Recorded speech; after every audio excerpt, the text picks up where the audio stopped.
Okay, let's unpack this. We talk a lot about things that burn or explode, but today it's all about concealment. Imagine you need to make a huge, dense cloud of smoke instantly, a literal curtain thick enough to hide a building. But here's the catch: no fire, no matches, no heat at all. You just introduce a liquid to the air. That's it. It sounds like something out of a spy movie, doesn't it? But the sources you sent over, they detail something that is frighteningly real. We're diving into a compound that's so reactive, it basically weaponizes the air around us, or more specifically, the water in the air. We're talking about sulfur chloride. Right. And the sources called it a smoke bomb. But Right. the mechanism is it's the air itself doing the work. One researcher described the cloud it makes as both terrifying and awesome. Exactly. And what's really fascinating here is that this is not your typical smoke. It's not Yeah. about combustion or little particles of soot. It's a cold reaction. So our mission today is to dig into how. How does just touching the air create this massive white cloud? And, why does it have such a surprisingly dangerous history? Okay, so let's jump right into the chemistry then. When I think of smoke, I think of fire, right? Yeah. Or maybe something burning. But here we have this stuff, sulfur chloride, reacting instantly at room temperature. So how does it create that much smoke? I mean, where's the energy coming from if there's no heat? That is the core question. And the answer makes you look at the air around you a little differently. First, we need to know what we're dealing with. Sulfur chloride. It's a yellowish, oily liquid. In a sealed bottle, it looks completely harmless. But that's just an illusion. It's just waiting. Waiting for a partner, which you said is everywhere. Exactly. The energy, the material, everything for this reaction comes from the ambient environment. It's all driven by the moisture in the air, the humidity. Even on a day that feels dry to us, there's more than enough water vapor for this to work. Hold on. You're saying the tiny invisible water particles floating around us right now, that's enough to set off a violent chemical reaction? That's precisely it. The sulfur chloride reacts directly with those water molecules. It's a process called hydrolysis. And when the liquid hits the humidity, it just instantly breaks down. Hydrolysis isn't just a gentle mixing, by the way. The water molecule, the HO, literally tears the bonds inside the sulfur chloride molecule apart. Here's where it gets really interesting. So the air isn't just a background. It's the active ingredient.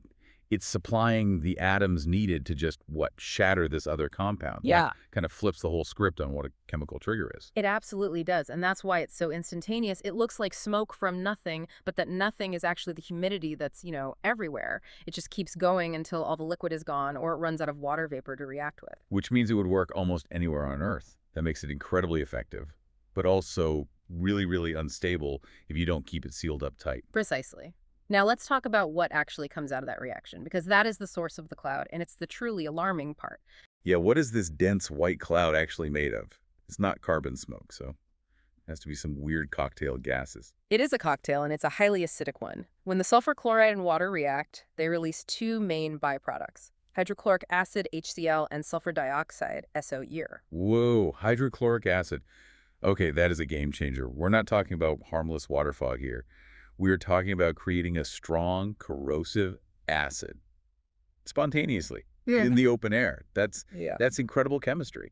It is, and this is where we get into why the cloud is so incredibly dense, so visually blinding. It's not just gases floating around. There's a phase change that happens instantly. Tell us more about that. The source called it an industrial fog gate.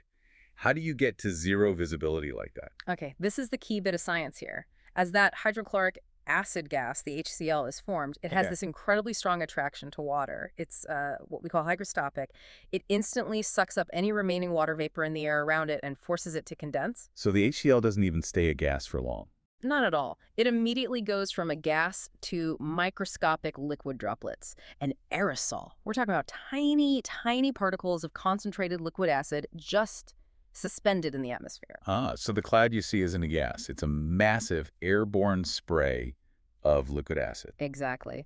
And the physics of these tiny liquid spheres of acid, that's what makes it so opaque. Light comes in, hits this overwhelming number of droplets, and just scatters in every direction. That scattering is what gives the cloud its bright white color and makes it impossible to see through. A perfect screen. That makes so much more sense now. It's not just a cloud. It's a physical barrier made of aerosolized acid. Yeah, both elegant and completely terrifying. It really shows you that opacity, that whiteness, can be manufactured instantly through chemistry. All right, let's pivot a little from the terrifying science to the practical side. I mean, the second you hear instant blinding screen, you start thinking about uses for it. We know it's a dangerous acid, but why would that be a risk worth taking? Yeah. Well, you have to look at its history. That answers the question pretty directly. Sulfur chloride was used pretty heavily in warfare, specifically as a tactical smoke agent. This was during a time when creating large-scale concealment and doing it fast was a huge advantage. So it was all about speed, Yeah. getting assets under cover immediately. I could see why that would, trump other concerns in a war zone. Absolutely. Think about the other options back then. Slow burning smoke pots or things that had to heat up. That all takes time. With sulfur chloride, there's zero lead time. You just release it from a shell or a canister, and the second the liquid hits the air, boom, instant curtain. The sources must have seen that immediate concealment as being worth the risk. But wait a minute, if it's creating hydrochloric acid, isn't that a huge risk to your own troops? That is the critical trade-off. And yes, the sources are clear that this was a major consideration. It absolutely posed a risk. The acid cloud is immediately irritating to the eyes, the skin, Sure. and especially the lungs. It's incredibly corrosive. So you're essentially creating a localized toxic environment on purpose. For a very short time, yes. The advantage was huge but fleeting. The enemy can't see a thing. But the protocol meant that anyone deploying it, or anyone downwind, had to have gas masks on, full protective gear. It was only useful if your side was already protected or could get out of the area right away. It was, a calculated pollution of the battlefield for a tactical edge. That really deepens the story. It wasn't something you just tossed out there. It required incredible discipline just to avoid hurting your own side. Exactly. Its power was in its speed and its shock value, both as a visual block and, frankly, as a chemical deterrent. Which brings us right to the safety check. I mean, this is the crucial part. If soldiers on a battlefield needed gas masks, how is this stuff handled today? It looks really cool in a video, but is it safe at all? The short answer is an emphatic, absolute NO. It is non-negotiably unsafe for anyone without extreme training and equipment. The gases, as we said, are instantly acidic and corrosive. This isn't a classroom demo. We're talking about hydrochloric acid and sulfur dioxide. These are serious industrial chemicals. They attack tissue. The fact that they're made in such high concentrations so fast is, well, it's alarming. It's the speed and the volume. That's the danger. Imagine standing in a room where the air itself just turns into a corrosive gas cloud. The damage to your respiratory system would be immediate. It would be severe. If you spilled a bottle of this stuff, the whole room becomes an acid bath in seconds. So how do scientists even work with it? If a tiny spill makes the lab instantly corrosive, they must have protocols beyond just a standard fume hood. Oh, they do. The protocols are incredibly strict. Standard ventilation just can't keep up with that kind of instant release, so they have to work with it inside highly sealed rooms or specialized containment systems. And those systems have to be kept under what's called negative pressure. Negative pressure, right? So the air pressure inside is lower than outside. Any leaks get sucked in, not blown out. Exactly. But that's not all, because the byproducts are acid gas and acid aerosols. You can't just vent that air outside. That would be an environmental disaster. The ventilation has to pass through scrubbers. These are special filters designed to neutralize the acid, to literally scrub it out of the air before it's released. That detail about scrubbers is so important.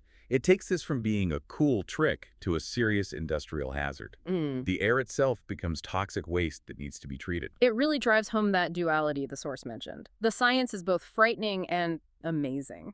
You see this simple yellow liquid and you realize it's just waiting for water, the most common molecule on Earth, to unleash this violent acid-generating event. It makes you realize that chemical stability isn't some fixed thing. It's all about the environment, the context. That's the big takeaway. The stability of sulfur chloride is just an illusion we create by keeping it dry. So what does this all mean when we zoom out?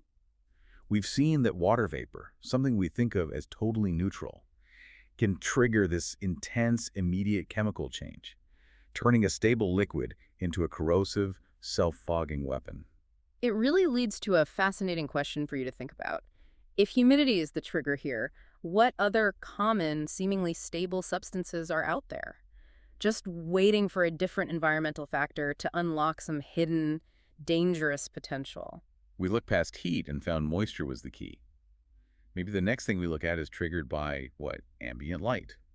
or a tiny change in temperature, something that causes an equally massive, unexpected reaction. Exactly. I'd really encourage you to look into the wider world of hydrolysis reactions. Sulfur chloride is a really dramatic case, but there are countless reactions where water is the hidden key. It's just Oh, waiting to unlock some fundamental and often dangerous chemical change.